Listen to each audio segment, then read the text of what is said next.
আব্বা, বুঝলাম না, তুই এই পিছন থেকে কুত্তার মতন গেউ করতেছিস কে? কি কবি ক? আরে আমার একটা জিনিস লাগবো। বুঝলাম না, তোর 2 দিন পরে এটা লাগবো ওটা লাগবো, তোরা তো চাহিদা পূরণ করবার দেয়, আমি ফকির হয়ে যাবো গা। বুঝলাম না, 2 দিন পর পর মানে গত 2 বছর পর জুতাটা কিনে দিছো, দেহ ধ্যান থেকে একদম ভুগলে হয়ে গেছে গা। আর কইছো যে একটু বড় সাইজ কিনে দিন যাতে 2-3 বছর চলা পারোস। এই যে এখন দেহ দি পুরো একটা নৌকা হয়ে গেছে গা। আমি কিছু জানি না, আমার একটা নতুন জুতা লাগবো। কি কইলি? তোর নতুন জুতা কিনা দেওয়া লাগবো? মাত্র 2 বছর হয়েছে জুতা কিনা দিছি, আর আমাকে সময় কি জানোস? 10 বছরের আগে বাপ মা জুতাই কিনা দিত না, আমরা খালি পায়ে হাঁটতাম।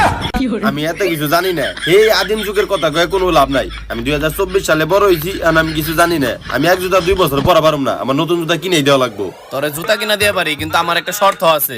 কি শর্ত? তোর আমি 5 বছরের মধ্যে কোনো টাকা পয়সা দিয়ে পারব না, কিন্তু তোর আমি টুকটাক জিনিস কিনা দিয়ে পারব।